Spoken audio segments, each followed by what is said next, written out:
This program was first broadcast on Canterbury's access media station, Plains FM, and was made with the assistance of New Zealand On Air.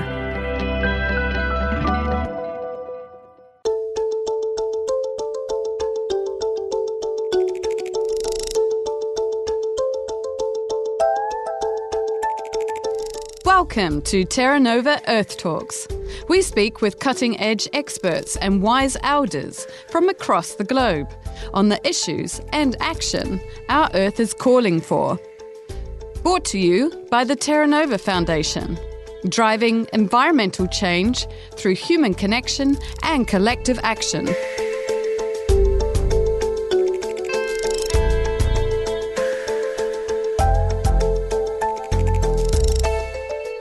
Welcome back to Terra Nova Earth Talks for what is perhaps one of the most contentious topics in Earth conversations, counting carbon. 20 years ago, it was unusual to hear anyone talking about counting carbon. It was a major issue in the global scientist events I attended and in large business exec rooms, but it certainly wasn't talked about down at the pub or across the dinner table. Now it's a different story. Carbon is in the news daily. It is the topic of most business exec rooms and is a common topic in classrooms and our homes. But have we got distracted by all of this carbon talk? Are we focusing on the numbers at the detriment of the bigger issue? If we reduce carbon, do we solve the majority of problems for this planet? Are we simply tackling the thing we can do easily and avoiding the actions that really impact on our daily lives? Are we self-greenwashing out of convenience? Typical areas for reducing carbon include energy use, car use, flying and food, particularly meat consumption. Why is that?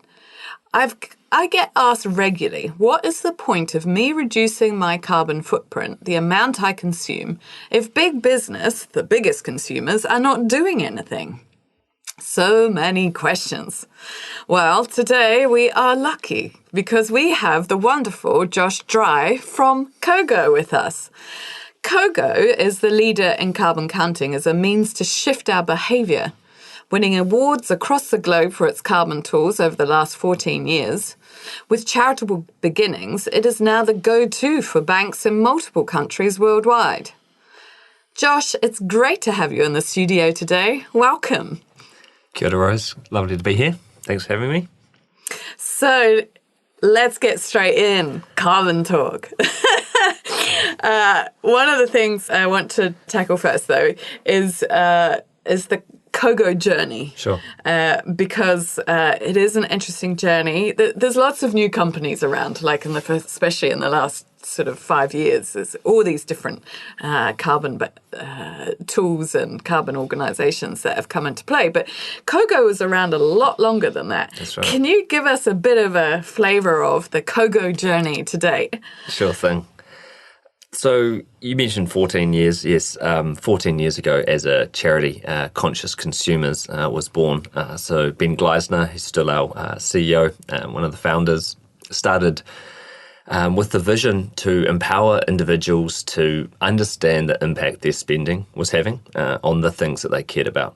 So this was a way of unearthing very transparently what businesses were doing and allowing individuals that had the same values as those organisations to shift their spend to those organisations.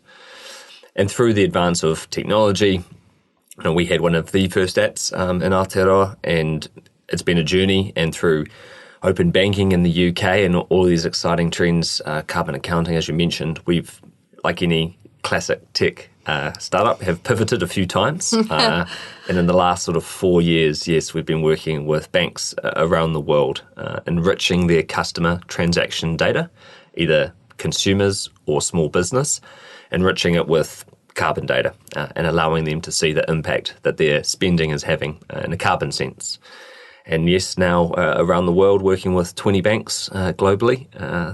Big banks, right? Here. They're not small. NatWest Group were the first to integrate a carbon tracker into their core banking experience. They did that with us. So we've been working with them for a number of years now. We've got over 750,000 individuals in that one app measuring their carbon and engaging monthly with that tool. Yeah, wow. And this, so 14 years is a long time when it comes to tech, especially the last sort of 10 years. Lots changed. Apps were kind of still novel 14 years ago, right? Yeah. So you've pivoted a few times. What have been the main changes in terms of the pivot? Has it been just purely as a result of advancing technology, or is it also that you've learnt about how behaviour shift could happen in that time? Yeah, changing behaviour has always been the focus, reducing impact. And to get our solutions at scale, we need to fish where the fish are. So we've gone from direct-to-consumer apps, which are, download a single app, grow those numbers, market that, get businesses into that tool. A lot of work, and we were slowly rising those numbers. When we integrate into a core banking experience, again, I'll refer to NatWest, one of the large banks in the United Kingdom. They've got 8 million consumers using that tool. And so if you're directly integrating with them, the impact opportunity is significant. So I suppose that's been a core reason for working with the banks. There's been a lot of shifts in our product, and yes, we build for that end user. We need to change their behaviour. There's a lot of behavioural science, which we may discuss a lot in this podcast. So we employ a lot of behavioural science, but it also needs to make commercial sense for the banks. Yeah. Numerous conversations with banks all over the world. They understand it. They know it's a good thing to do. It needs to make commercial sense, or it needs to be driven by regulation. Yeah. And so we've sort of shifted with bringing in more commercial opportunities for the banks. Our viewpoint is if it's encouraging decarbonisation in a commercial sense, that's fine. And then aligning to regulation, which is a very fast-moving piece. TCFD and Aotearoa ISSB reporting, very fast evolving space right now, and aligning to regulation because that's the must-have. That takes it out of a nice to-do conversation. Yeah. It's a much easier argument. You have to do it. We'll make it that easy for you, as opposed to some sort of altruistic plea. Please save the earth. You've got the amazing capacity to do it. Doesn't always win over the bottom line, right? That's right. Unfortunately, sadly. That's true. Yeah, correct. And the progress regulation across the world actually has been significant over the last 20 years. So it's great to see. But I want to move to carbon itself, right? So I've been pretty skeptical about measuring carbon for some time, and in fact, Coco was supported by Seed the Change, He Kakano Hapai, which I'm a trustee of as well, right in the early days. And I was like, is this the right tool? But I do appreciate that a tool can be very effective if it does do the combo of shifting the behaviour. Can you share with us some of the thinking that you yourself has had and Kogo in terms of connecting the carbon count with the behavioural change? Like, how does that work? Sure. Or is it just kind of like you just say it out loud and and hopefully that will happen? If only that it was that easy. Look, the first step is measurement. You've heard the old adage, what gets measured gets managed. And that's the first step here. It's a necessary first step. Our approach is enriching transactional data, automating that, making it simple, easy, putting it into people's pockets. Everyone has a banking app, or a small business owner uses their accounting feed. So that's the first step. And there is that wow moment. There is that moment when they look at their carbon footprint for the first time. It would be a very small percentage of Kiwis that have seen their personal carbon footprint, or their households, or their business. Yeah. So there's that very first scary, sometimes, step to take to see your problem areas, to see the hot spots, to see your high emission activities, as you mentioned, some of the big four earlier, which we'll get to later.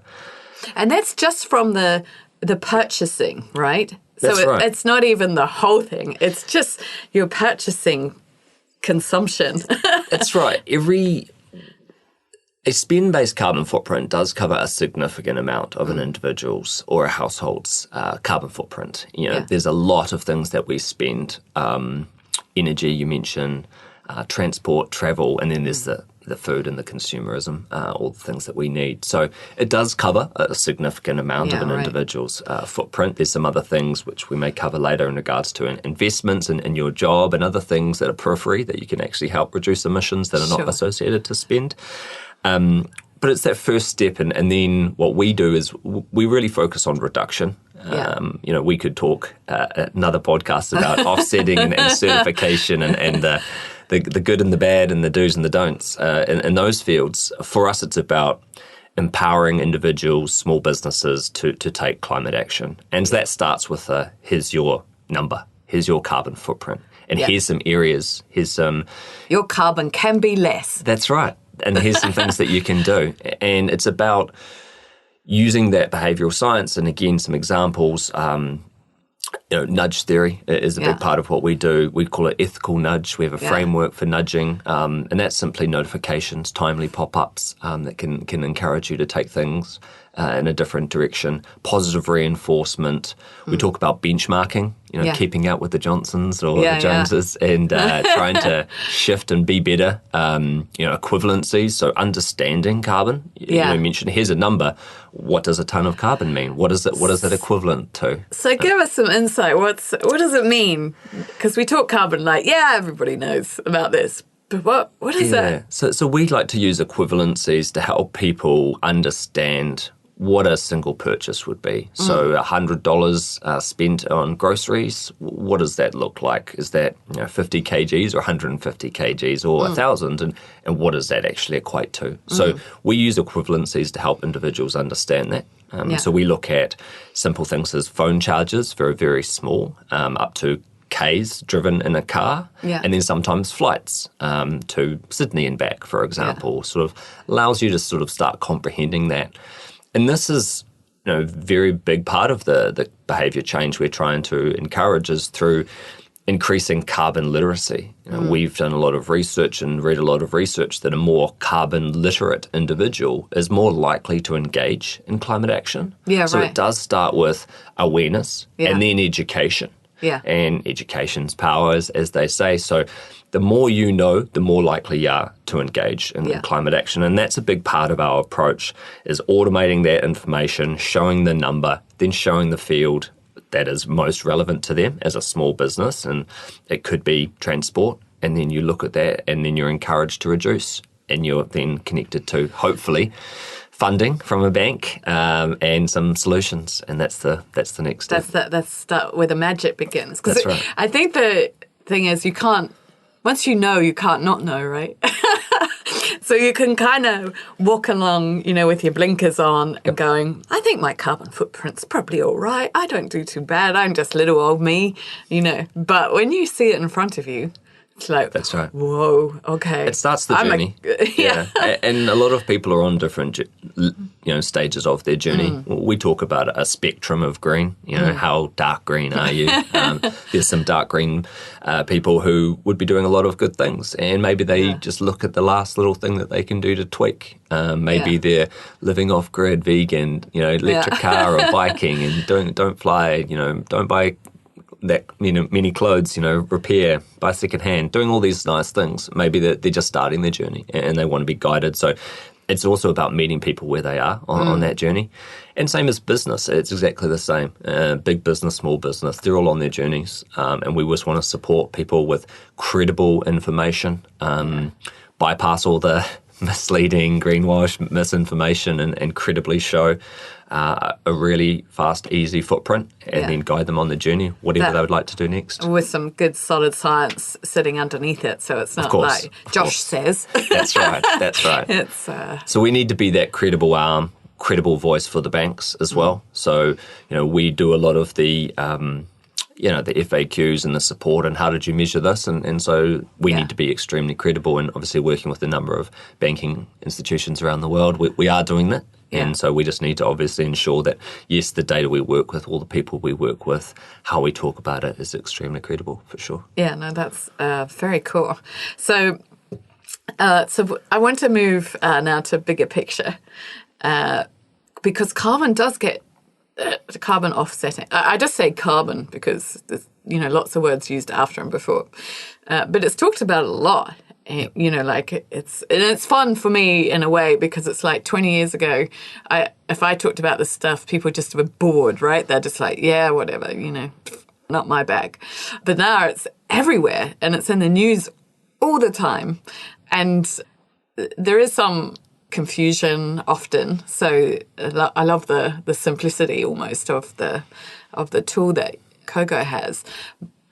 But one of the things that I struggle to get my head around is the amount of carbon noise in terms of the bigger picture goals, right? So what are your thoughts on the placement of carbon in that bigger picture? Can it be better placed? There's a lot of conversation.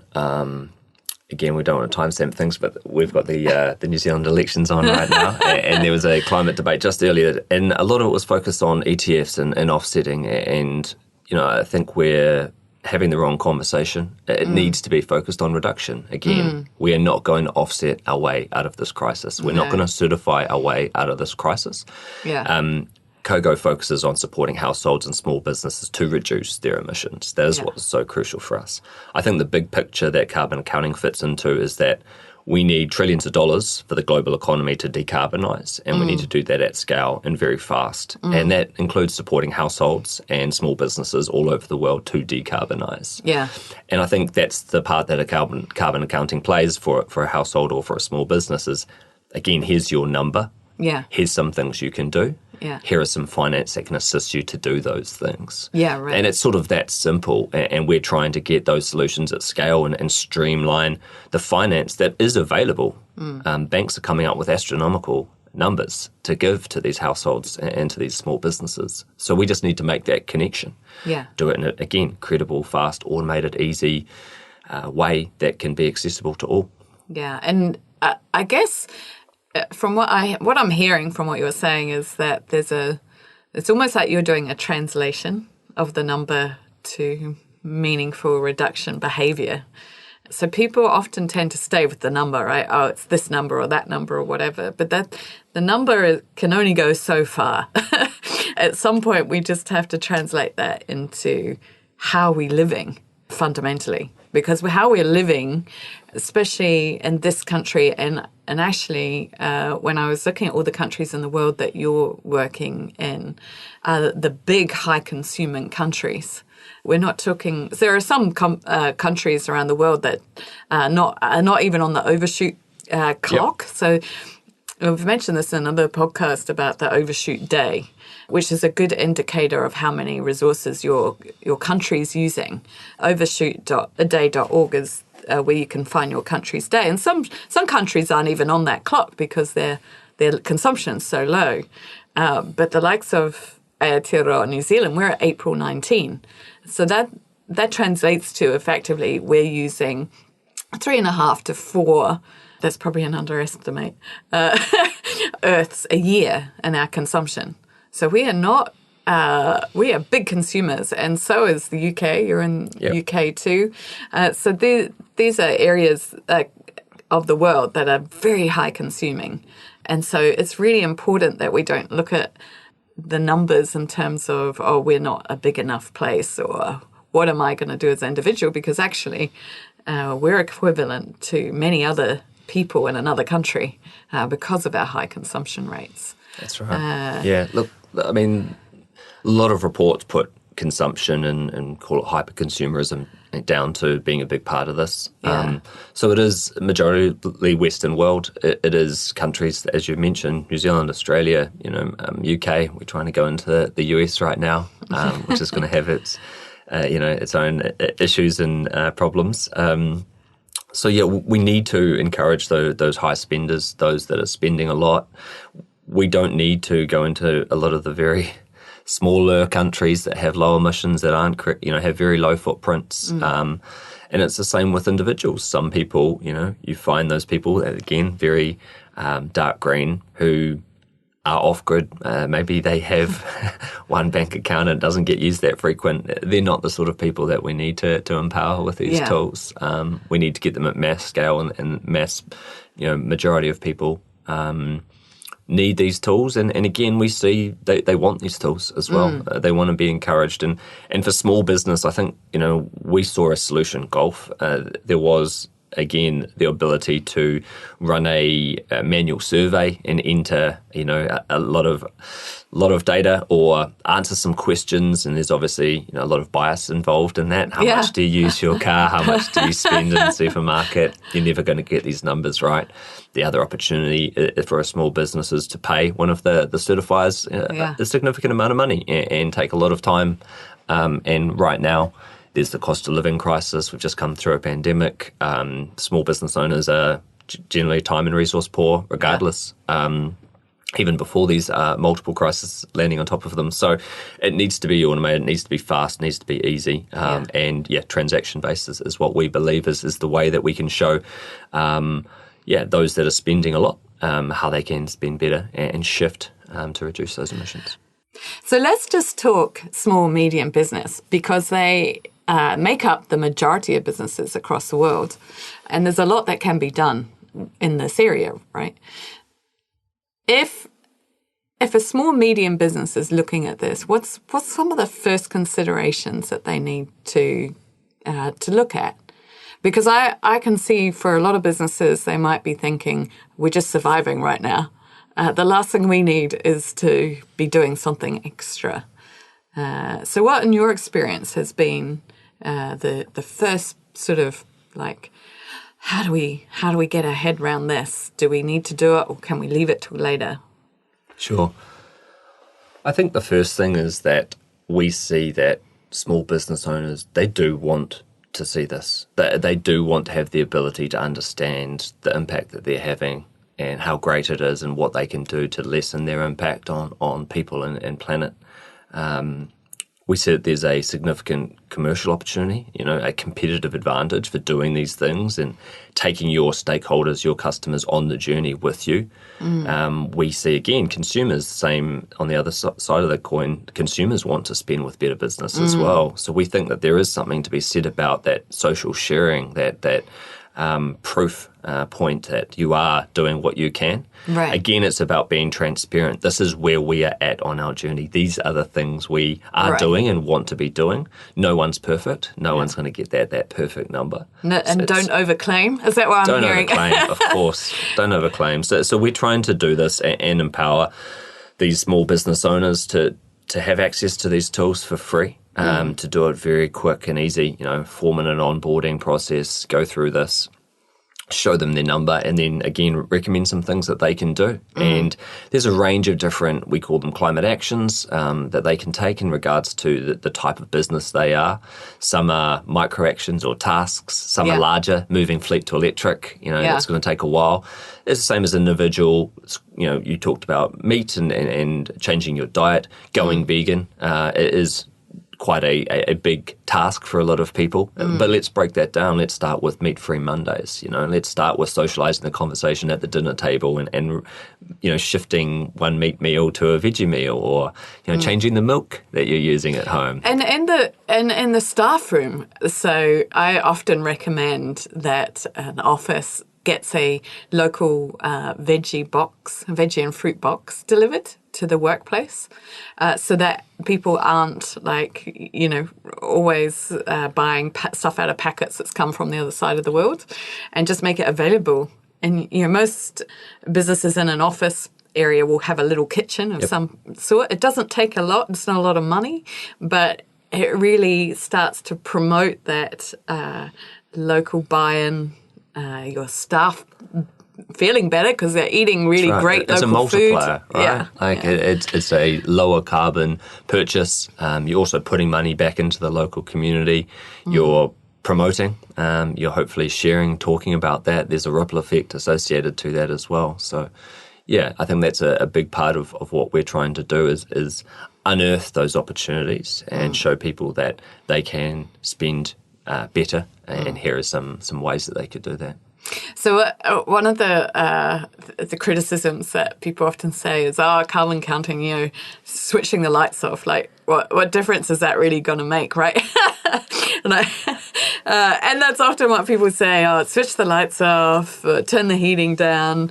Are we really, is that, what kind of contribution is that? And have you seen significant contributions? Especially for a small, medium business. Yeah. We can talk individuals in a tick, but I'm really keen to know about that part.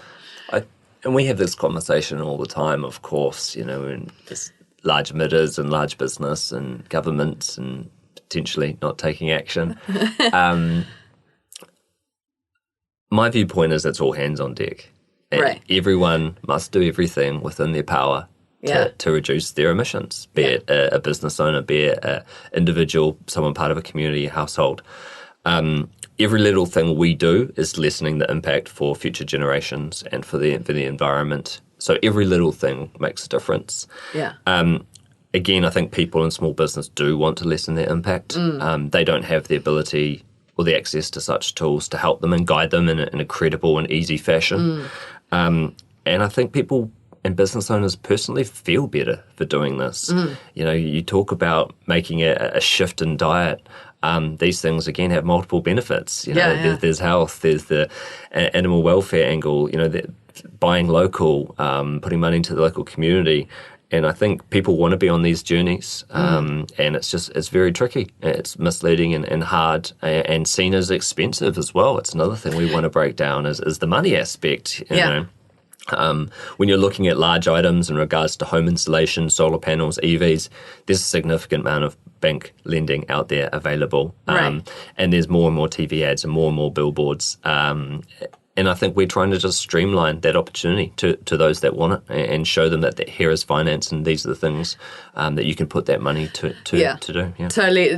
So 20 years ago, it was hard because a lot of the technology, a lot of the products that were good for the planet were super expensive. For sure. But that is just not true anymore. It may take a little bit of effort to find the alternative, but there are so many alternatives out there now. So it's becoming quite a competitive market, which means, of course, that the prices are coming down from what they were. So, for instance, organic food used to be really expensive.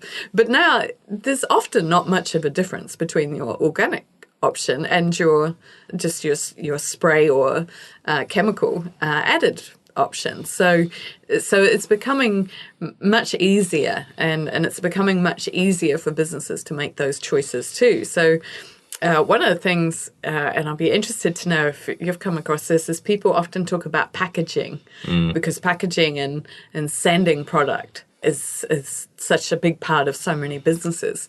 And one of the things that people said, if I change my packaging, does that really make a difference? So again, 20 years ago, it was really hard to find packaging that it was even remotely earth-friendly. It was like plastic or plastic or plastic. And now it's we have these biodegradable options, but you need to be very careful when it says biodegradable because some require so many conditions that it will never be biodegradable.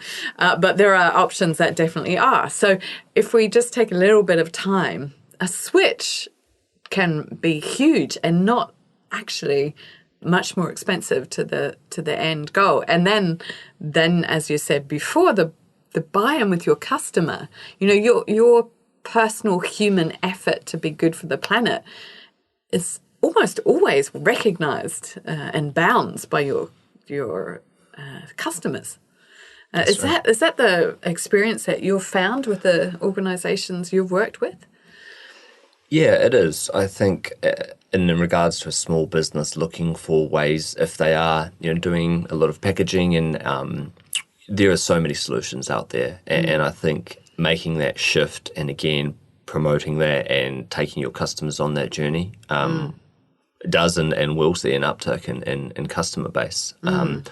We've run small trials throughout the years. One that sticks out, there was a bar in Wellington, Rogan Vagabond, shout out to them. They went living wage.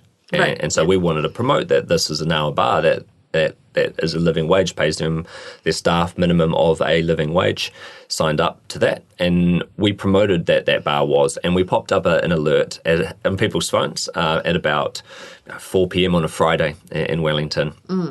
And they saw a surge of people going in there, going for a drink tonight. Why not spend with a living wage bar? And so then we talked about that and we sent them in. And this is not, again, in the carbon sense, but this is, there's other values that people, looking after, abide by and want to live their life by. So that's just an example of a company taking on a new value, a new certification and accreditation that was important to them, and then socializing that and benefiting from that. So yes, maybe they need to bump a few people up from their minimum wage to that living wage, but by then, taking on that and socializing it, they got more people in the door. Yeah. And then that money was spent with them opposed to other businesses. And then what happens to those other businesses? They either have to do the same thing and call it Get Better, or they go out of business. Yeah.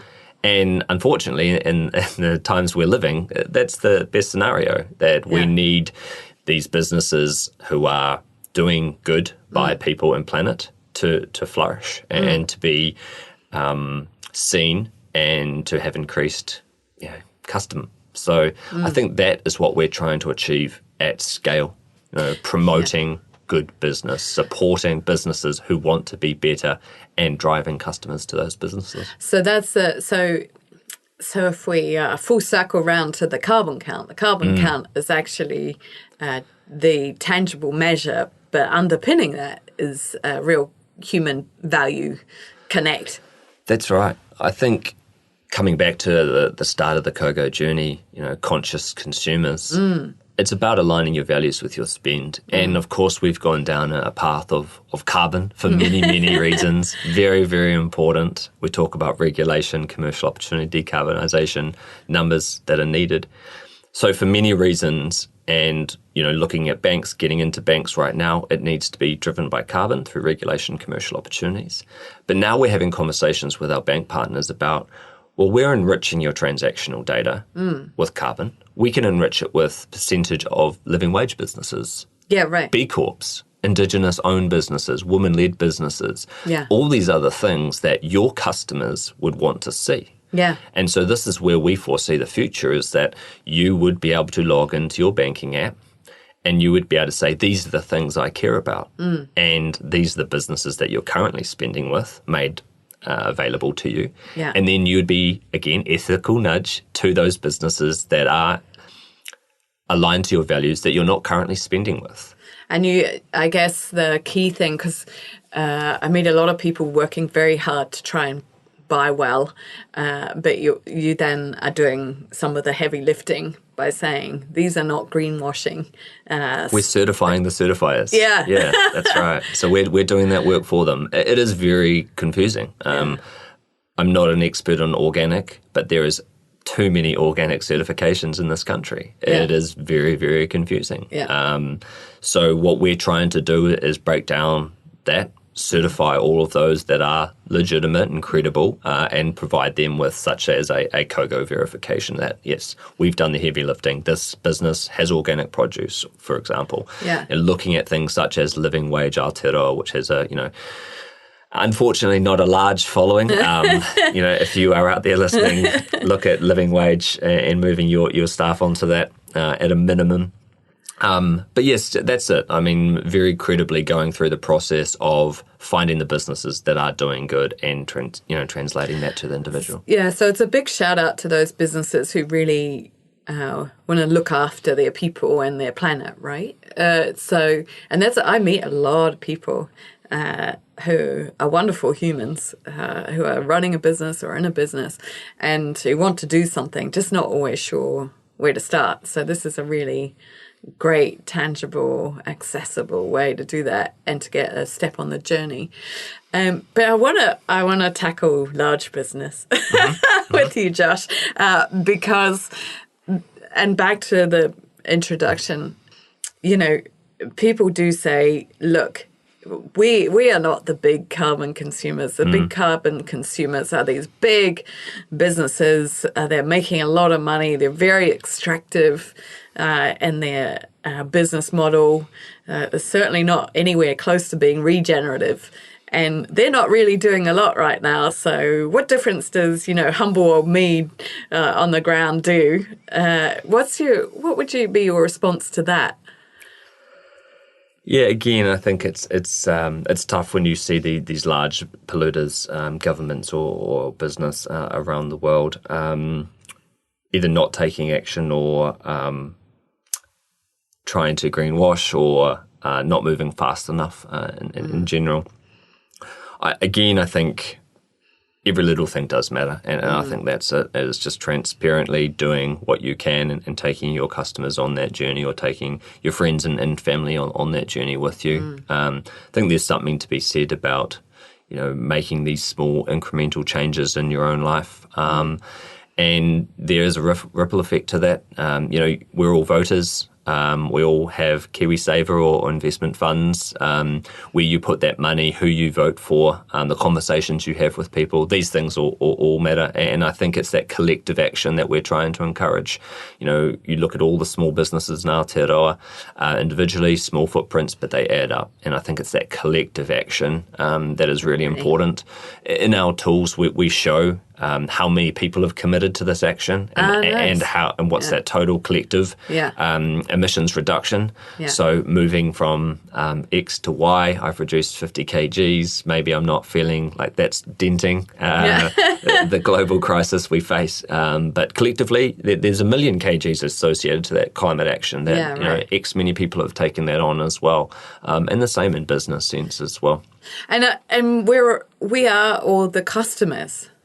So a large business needs customers. That's right. If the customers aren't buying, the large business doesn't work, right? That's right. So ultimately the power is with who is buying. And so as an individual, we are hugely empowered, because we can say, I'm not buying from that company. I am not getting that service from that company because they have made no proper moves. That's right. I think, we talk about voting for the future, voting with your wallet. Every spend, every shift is a vote for the future that you want. And I think that's very important. The power of the consumer, obviously, very, very strong in this regard. So it's unearthing those businesses that are doing good, making them available, showing people the alternatives, and trying to shift the spend to those businesses. Yeah, and maybe, moving our brain from cheapest, discounted. I know it's a tough time, but for most people now in the world, when it comes to prices of things, but I think that's where there's an opportunity now to really, because the price of what is often very low quality, very extractive products is now becoming quite comparable to those that have high quality, and local. So we're getting a real opportunity now to be very discerning on what we're buying, and not just looking for the cheapest by 5 cents, but maybe spending 5 cents more, or 5p more, or 5 krona more, whatever country you're in, and actually going, I'm going to consciously choose the thing that's good for my planet, because it's going to be good for me and my kids, if I have any, or my friends' kids, or whatever. So that shift every new day offers an opportunity for people to make that shift. And I think, price parity is very important, of course. There are things you can do to lower your emissions that don't have a financial attachment. Repairing clothes, growing your own vegetables. If you have the ability to do these things. And I think that's the other point of this, is that we are trying to encourage those that have the ability to reduce their emissions. So those that have the money and the affluent and the demographic of people who are have a higher salary, are wealthier, they have a higher footprint. And it's trying to encourage everyone to do their bit. And if you can lessen the impact for future generations by, shifting, that's the empowerment we're trying to create here, getting people and small businesses to make these decisions for others. So it's the altruistic piece that I think really needs. We've talked a few times about, this cognitive shift, this sort of global awakening. It needs to happen. It's a big part of it, for sure. You need to start doing these things. And then you look at, working for charity, donations, look at how are you spending the hours that you have on this planet, in a work environment or at home. What are you doing? What's your contribution to life? Because that's the bit that often people don't talk about. Like, this is often quite serious and dry, and excuse the pun with your name, but often it is looked like, this is hard, this is challenging, but actually that is not the experience that I have had with people who have undergone the journey. In fact, almost the complete opposite, that it can be fun. It's like a new community that you join because you start meeting people who are doing similar things. Sure. And it's totally focused around your well-being. You feel good. You're making good decisions as a human. It doesn't have to be really dull and challenging. Of course. Look, my personal journey in sustainability, I've been eating plant-based for a number of years now. Love the journey. I was not a healthy eater. My family and previous flatmates can attest to that. And so I've been on this journey. As soon as I said I was going to do it, my partner said, if you're going to do it, I'll do it. That was almost like, you can't do this. And so we've been on that journey together, and it's just unlocked so many vegetables and so many different recipes. And I've just enjoyed the cooking journey. All of these different recipes, make an amazing pulled jackfruit taco. Convince people that it's pulled pork, and you can have fun with it. And obviously, veganism, vegans, for a number of reasons, they have a bad rep. But I think it's because they need to create that ripple effect. They need to have that conversation. It's a big part about it, is having those awkward conversations, but they can be lighthearted. Same thing as cyclists. Avid cyclist myself, and I've been on that journey and getting bikes and fixing them up and looking at electric and, becoming part of that, that cult, that community. Again, it can be lighthearted and fun, and it's a good journey to be a part of. And as you say, there's health benefits, there's financial benefits, there's all these other things, social. I think we can have these lighthearted conversations, but the important thing is to be having them. Yeah. So that's a wonderful segue into my next question for you. So, what are the most impactful actions we can take to reduce our carbon? You've been, on this for quite a long time, so you would have seen some. It's always relevant to the individual circumstances, but overall, what are the significant things that you've seen that shift our behaviour and be really influential in terms of us as consumers on this planet? Yeah, I mean, you called out the big four in the introduction: energy, transport, travel, diet. That's a significant four that makes up a household footprint. Then there's all the consumerism, the things that you buy. So I suppose some examples. I mean, energy. We're pretty lucky in Aotearoa. We have a very high electricity of renewable energy. So that's pretty good. But again, you can look at small things, LED light bulbs, for example. Very simple way to look into that. Transport, we've talked about biking, already public transport. If you have the ability, if you have the funding, if you live in an environment where you can get an electric vehicle, obviously that's highly encouraged.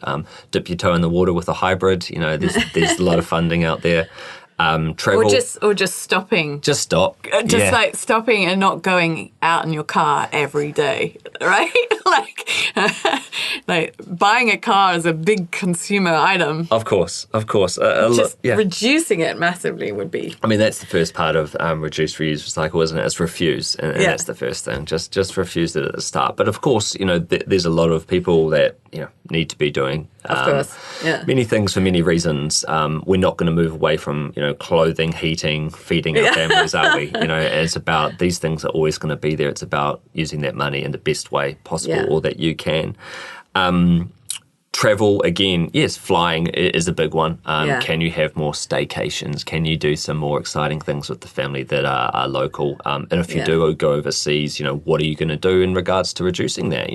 Are you going to join a local tree planting or vegetable or, just being aware of those things as well, and not just sort of, putting your head in the sand. People still need to fly. We have, global families, and there are funerals and weddings and large family occasions people need to go to. I've spoken to a lady recently. She's in Aotearoa, New Zealand, and her grandkids, now young grandkids, are over in the UK. And you've been in probably a similar situation. They're very, very hard for a lot of people. So, especially this far down under. That's right, very far. So what are some of the things we can do to lessen that impact as well? And diet, we've talked about a few times. Again, that starts with having that conversation in your family and starting to buy better and to buy lower emitting. Even just swapping out beef for chicken is a big one. Beef is a huge emissions profile, so trying to change that. And then I think, non-direct footprint actions, your investment, the work that you do, and then shifting this behaviour. It starts with small goals and goal setting and micro things, and starting that journey and taking on a task. There's so many challenges out there. Like you've got your stair climb challenge. Maybe there's a only purchase a certain number of items a year, or buy second hand for a month, or repair, get into sewing, go to the local knitting and make a beanie, make some socks. I've got a close friend of mine in the UK, and shout out to me if you're in the UK and London, because she has a knitting club in a pub, and they just knitted a whole bunch of climate data. They've got like knitting. I'll have to share this with you. Please. And Caroline, if you're out there, you need to send me the photograph and I'll share it with this podcast. But knitting the data, so you've got these wonderful knitted pieces. And it's fun, and it's in the pub, and it's a community, and it's great. But it's also consciously, doing something that's helpful, It's a win-win-win-win. I love it. And that's what we're looking for, those win-win-wins for sure. They're out there. There are enough solutions to meet this crisis. There are enough businesses doing good things. There's enough individuals that want to spend better and reduce their emissions. And it's about connecting, making all those businesses and finance and solutions and people come together, because it's available. It's the ability of connecting it and doing it in a credible way as fast as we can. Yeah, totally. And I really hear you when you say everybody, it's about everyone contributing. Because sometimes when people are talking about carbon, it's almost like it's a choice. And it's like, no, we're way past that now. It's not like, well, if we do this amount, we should be okay. It's like, no, everyone in the whole planet needs to contribute right now. It's not there's no blaming that's going to help this. Because we just got to start with us, and if we work for an organisation, we own a company or whatever, then that's our sphere of influence can grow and grow. So totally starts with you as a great human doing something. Yeah, that's right. Josh, it's been such a pleasure having you in the room today. And it's lovely to have watched the Cocoa journey over all these years as well, to see those shifts and see how the technology has changed over time, and how that can be totally helpful to us as humans, being able to see and be reflective of what our impact is. And so I wish you the best with going forward. For people listening in, we will share the links on terranova.foundation. And also, just to mention at this point, we also have EcoFit, which is about to launch, which is a community that supports people taking action. So you can join that and find out some of the actions that we've talked a little bit about today, how you can do that more, and you can share what you've found really effective. So again, on terranova.foundation, there are links to all of these things. And big thank you to you today, Josh, for being in the studio with us, talking everything carbon. Thanks so much, Rose. Thanks for having me on. I think last word to everyone out there, just again, start that journey, have those conversations. They're tough conversations, but we need everyone, all hands on deck. We have tools with 20 banks around the world, so no matter where you are around the world, look into your bank. If they don't have a tool, email them, ask them why not, and the same for small businesses. We're rolling out tools for large accounting firms and banks as well. So I think that's it.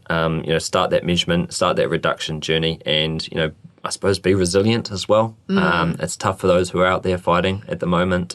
Keep fighting the good fight, and let's all be the change we want to see in the world and be on the right side of history. That's amazing. Thank you, Josh. Thanks for listening to this episode of Terra Nova Earth Talks. For more information on the content and links from this podcast, go to the Terra Nova website. That's terranova.foundation. To listen to other interviews in this series, go to the Plains FM website. That's plainsfm.org.nz. Search for Terra Nova Earth Talks. Also on Spotify or Apple Podcasts. Bye for now.